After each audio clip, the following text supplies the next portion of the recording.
Welcome to Alveus Sanctuary, where we are building 5 state-of-the-art bird of prey enclosures that are just maybe a little overkill. And these enclosures will be home to birds like owls, eagles, falcons, hawks, vultures maybe? We'll see. But birds that can't be released back out into the wild are often brought into human care, but if there's not enough room in human care, they're often euthanized. So we're providing 5 homes for birds that can hopefully be ambassadors for their struggles out in the wild, such as power line electrocutions, lead poisoning. People still shoot birds of prey, and even rodenticide poisonings. And we get to educate you guys about that and give them a forever home here at Alveus.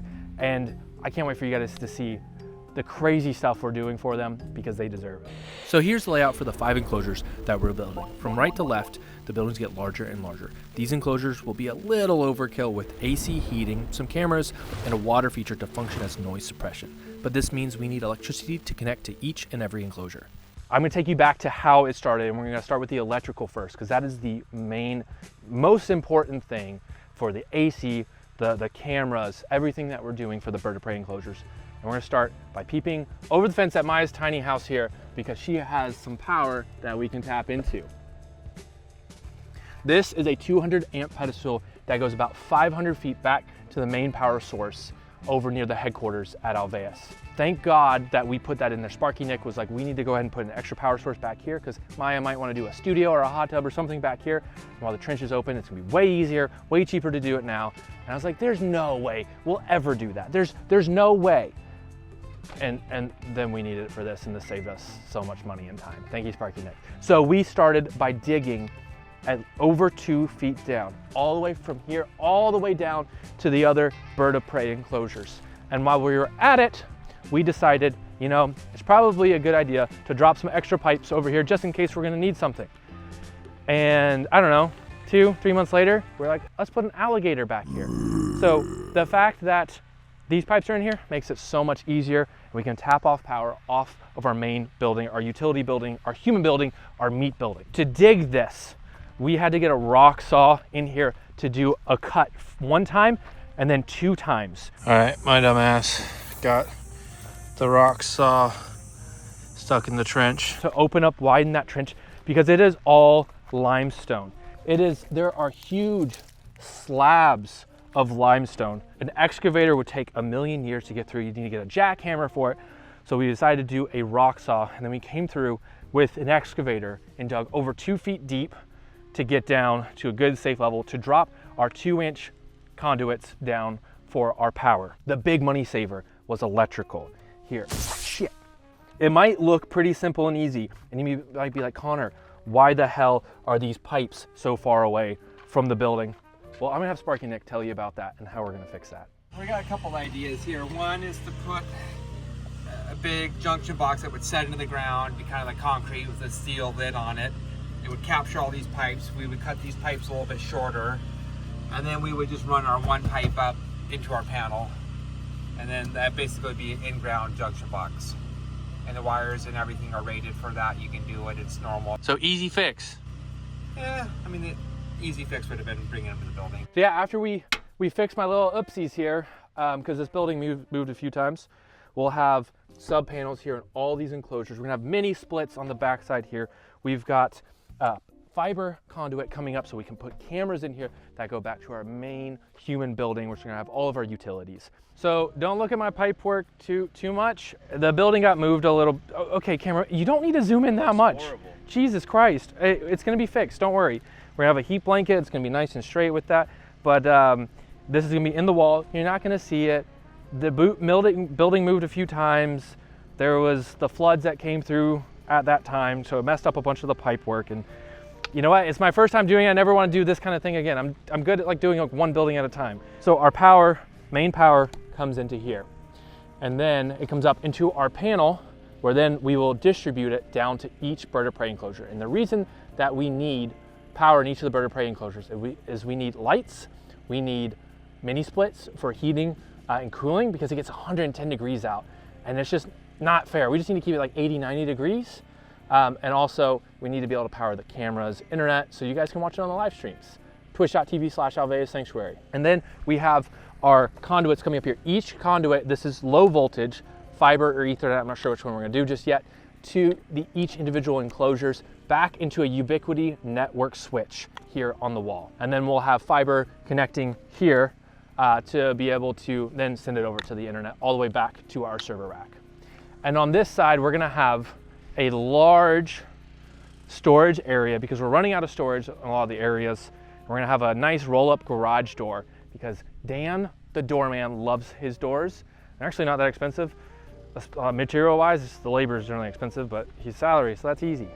And then we'll walk in through a doorway here, and we're gonna have nice glass pieces up to allow us to see and let natural lighting in, and have a food prep kitchen with some tables, some chest freezers, some refrigerators, freezers, stuff like that, and whatever else that we need to do. This building was not supposed to be this big, but the contractor gave us a really, really good price to where it like basically costs nothing extra to make it bigger. And I did have the pipes coming up through here. We did have to move them, whoops, but easy fix, because now all of our pipes for our water over here, we're gonna do an outdoor manifold for all of these water features. We're gonna have spigots at each enclosure, but then we're gonna have water features at each 5 of the enclosures to do 3 things. One, it's gonna provide water for them to drink, bathe, and then also it's gonna be an auditory barrier.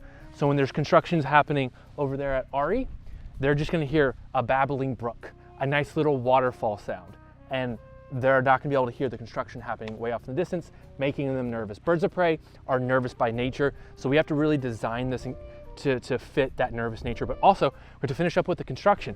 As you can see, while we're building this, we're revamping the fox enclosure. We're trying to get all the construction finished up as fast as possible, minus the alligator enclosure. Not sure when that's happening, but that's not too loud, and we have some things that we can do to kind of help the birds with that when we do need to bring like a excavator back for a day. So welcome to the 12 by 12 indoor space. Man, it's already way cooler in there, but we went with the most optimal tongue and groove size boards here. These are 2 by 12s by 12, and that's why we made the buildings 12 by 12 and not 10 by 10, because we want to use most of the material and have as least amount of scraps as possible. And we're gonna have a really nice, beautiful Dutch door built here by the doorman Dan, custom Dutch door, which just means the top and bottom opens up separately. So we could leave the bottom closed, have the top open, and we can put like a little plexiglass window here if we need to lock them in on the winter time. That way they can still get sunlight in here, but they're not able to come out and freeze and get in the bath and get themselves frostbite. So we're gonna come inside here, and we're also doing tongue and groove on the inside. It just looks beautiful. This is gonna last forever. It's gonna be easy enough to clean. We are gonna seal these, but we're wanting to build, it wasn't that much more to make these buildings last 50 to 100 years. So we just have to maintenance it, and we build it right the first time, and there's so much less maintenance, and that's what we're really trying to do at Alveus. It might be kind of dark in here. You might be looking, oh man, Connor, why is there sand here? We gotta clean up the sand from the contractors. We'll come through, scoop this up, and put another top layer on here. But the reason that we're using sand is this is a giant kitty litter box. Birds of prey are very susceptible to mold, like aspergillosis, and just really any little bit of mold can really affect their system. So we don't want to use any water. If we use water, it's just for spot cleaning, like a little cup of water and a cloth and spot clean the poop. But we do not want to use hoses in here to promote the growth of mold and compromise our birds' immune system, their health. So instead, we'll just come in here. It's way quicker, easier. Filter out like kitty litter, and then bam, you've got the bird turd in your hand. Well, we'll have a kitty litter scoop, and it'll be way faster, way cleaner for everybody, and the birds will be really healthy. OSCS came out to help us build these floors. They helped put in the rocks, the predator barrier, the landscape cloth, and then the sand on top of that. Huge shout out to OSCS for busting their ass, working hard in the hot heat here in Texas to get this done, so then we could build these buildings. I'm looking good, baby. Let's go, baby. Come on, hermanos. You ready, hermanos? Yeah, come on, hermanos. Yes, sir. There we go, baby. So we'll have a mini split in here. We're gonna have like a server rack on the outside. We'll have a camera facing in. We've got some plugs. We've got some lights.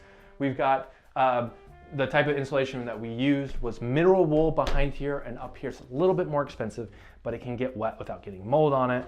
And it's way quieter, slightly more expensive than fiberglass, but way better for the birds. And then we're gonna have pursing built alongside here. And this will be a nice space for them to come in when it gets too hot, when it gets too cold. And we're gonna have this 3x3 opening here that we're gonna build like a little shift door on it so we can let them in and out. Most of the time this will be open. Again, it's just like if they get sick or they need to be quarantined in here, or like maybe they injured their wing a little bit and they need more confined rest, you know, we can close them in here, or if they're struggling to handle the Texas temperatures, because it is crazy out here. This brings us to the test wall.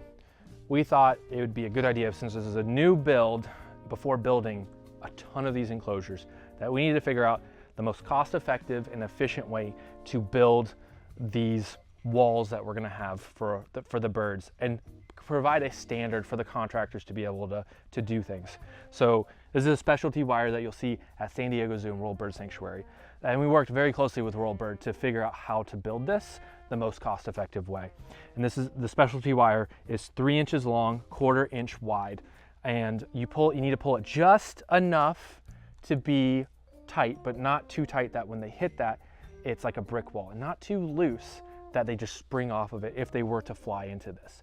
So there had been no standardized way of doing that until we came up with a kind of expensive solution, but very cool solution of using a crane. So birds sometimes fly, they might see a squirrel out here or a rabbit, or maybe they get spooked by something and bam, they hit that. It is rare, but it does happen. And this is specialty wire that you see at San Diego Zoo, World Bird Sanctuary. Shout out World Bird for helping us design this and be such an instrumental part in this. And when we were talking to these groups, they were like, yeah, we don't really have like a standardized way of, you know, making sure, like figuring out the tautness of it. And I was like, man, like I really want the contractors to be able to like do this without me supervising every single pull. So we came up with a really cool solution that we shared with them. And we got a Northern Tools crane PSI meter, and we were able to put it on our come-alongs, on our ratchet straps, to find that 100 PSI was the perfect tautness for this fence. And we were able to standardize this and share that with other groups, which is really cool. So they're starting to use that now, and they're able to speed up and kind of be a little bit more hands-off on the contractors. It is a little bit of like an expensive tool. It's like $300, but I think it's well worth it to be able to make sure that every single piece of wire is the perfect balance between tight and loose. Built this test wall. There are some things that we want to change about it here. We've got our 16-foot posts that come from a local place out of Texas that weren't that expensive, honestly. And we're gonna have 12-foot high enclosures, and we're gonna have a wired mesh net going over the top. We're gonna have a 20-foot pole or 25-foot pole in the center to help kind of tent it up. And this system has been really, really great. But you might be asking, Connor, why is your tongue and groove down here? Well, we wanted to be extra safe because there are feral pigs around here. There's other animals that could maybe get in here. We also wanted to provide a place for birds to hide if they wanted to get down low and hide and not be seen. So that's why we put the tongue and groove wall here. And also was a really good place to anchor our wire to. And we're gonna plant lots of plants around here. That makes it to where the plants aren't gonna compromise the structural integrity of this wire by growing into it here. We'll have to watch it when the plants get a little bit higher up here, but that's a little bit easier to manage. You'll see there is buried wire throughout here. And we've got to clean this up a little bit. We're changing up kind of how we're doing the buried wire a little bit, but it's to make sure predators can't dig under here. Not that I'm worried about like a bald eagle encountering like a tiny fox. Like the bald eagle would win. I'd feel bad for the fox. So like, let's not have that be an option. Granted, this ground is really hard to dig in, but it's also standard for the Global Federation of Animal Sanctuary Standards, which we are working towards getting that accreditation. And so we're building everything to that standard. We've also went the overkill step of wrapping. We've sealed all of our wood here with Thompson's water seal. And then we even wrapped our posts that are in the ground here. They're all concreted, but they're also wrapped in recyclable plastic that we're just gonna be put in the dumpster. So we need to trim this up, cut it back, but that means these poles are gonna last even longer in the ground, because eventually, 50 years out, they will start to rot even if they're in concrete in the ground. And what's special about these poles is you have a lot of telephone poles that are soaked with lots of heavy metals that are not good for birds. This company that we worked with, they do AZA poles. Like these are treated specifically for AZA zoos, and this is what AZA really, really likes, and you see it everywhere in zoos. So this is really safe for the animals, not putting heavy metals in their grounds that could get in their water or something like that. So how long do the poles last? With what we've done with these poles, I think they can last 100 years if we keep up with Thompson's water sealing every 5 years or so. There might be a few we need to replace, but I think We're really building for the long term here at Alveus. Don't look at that. No. Okay. You're looking at it. Okay. Well, it was an accident. I kind of tapped it with the skid steer on accident because the skid steer kind of slipped and it just touched it ever so slightly and it broke. I don't know how it happened. Okay. Oh, I hope you guys really enjoyed seeing how we've built this so far, and we can't wait for you guys to join us in part 2. Like and subscribe. We'll see you there.